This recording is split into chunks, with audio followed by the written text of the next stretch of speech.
بنی اسرائیل میں 3 آدمی تھے۔ ایک کو برس کی بیماری تھی، دوسرا گنجا تھا اور تیسرا اندھا تھا۔ یہ تینوں بہت غریب اور پریشان حال تھے۔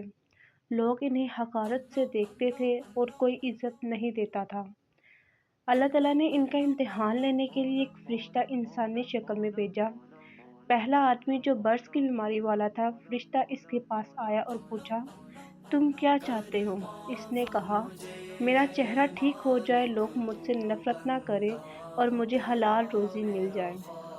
فرشتے نے دعا کی، اللہ تعالیٰ کے حکم سے اس کی بیماری ختم ہو گئی، چہرہ خوبصورت ہو گیا اور اسے ایک اونٹنی مل گئی۔ اللہ تعالیٰ نے اس کے مال میں اتنی برکت دی کہ وہ بہت بڑا امیر بن گیا۔ دوسرا آدمی جو کہ گنجا تھا، فرشتہ اس کے پاس آیا اور پوچھا، تم کیا چاہتے ہو؟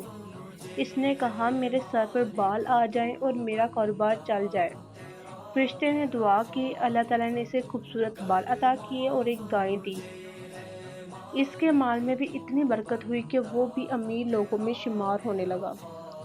تیسرا آدمی جو کہ اندھا تھا، فرشتہ اس کے پاس آیا اور پوچھا، تم کیا چاہتے ہو؟ اس نے کہا، اللہ تعالیٰ مجھے بینائی عطا کر دے۔ فرشتے نے دعا کی، اللہ تعالیٰ نے اس کی آنکھیں ٹھیک کر دی اور اسے ایک بکری دی۔ وقت کے ساتھ وہ بھی ہزاروں بکریوں کا مالک بن گیا۔ کچھ عرصے بعد وہی فرشتہ غریب آدمی کی شکل میں دوبارہ آیا۔ پہلے وہ برس والے کے پاس گیا اور کہا، میں مسافر ہوں، غریب ہوں، اللہ تعالیٰ کے نام پر ایک جانور دے دو۔ وہ امیر آدمی غرور میں آ گیا اور بولا، یہ مال تو میرے باپ دادا کا ہے، میں کسی کو کچھ نہیں دے سکتا۔ فرشتے نے کہا، اگر تم جھوٹے ہو تو اللہ تعالیٰ تمہیں پھر پہلی حالت میں لے جائے۔ چنانچہ اس کا مال ختم ہو گیا اور بیماری واپس آ گئی۔ پھر فرشتے گنجے کے پاس گیا، اس نے بھی یہی کہا، یہ سب میری محنت کا نتیجہ ہے، میں کسی کو کچھ نہیں دے سکتا۔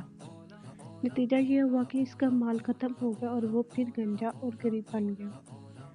آخر میں فرشتہ تیسرے آدمی کے پاس آیا، اس نے کہا، میں مسافر ہوں، غریب ہوں، اللہ کے نام پر کچھ دے دو۔ وہ آدمی رو پڑا اور بولا، میں اندھا تھا، اللہ تعالیٰ نے مجھے سب کچھ دیا، تم جتنا چاہو لے لو، مجھے کوئی اعتراض نہیں۔ تب فرشتے نے حقیقت بتائی، میں اللہ تعالیٰ کا فرشتہ ہوں، تم تینوں کا امتحان لیا گیا تھا، اللہ تعالیٰ تم سے راضی ہو گیا اور باقی دونوں سے ناراض۔ اللہ تعالیٰ نے اس آدمی کے مال اور عزت پہ اور بھی اضافہ فرما دیا۔ یہ واقعہ ہمیں سکھاتا ہے کہ نعمت ملنے کے بعد غرور نہ کرے، ہمیشہ یاد رکھے کہ سب کچھ اللہ تعالیٰ کا دیا ہوا ہے۔ غریب اور محتاج کی مدد کرے، شکر گزار بندہ ہی اللہ تعالیٰ کو پسند ہے۔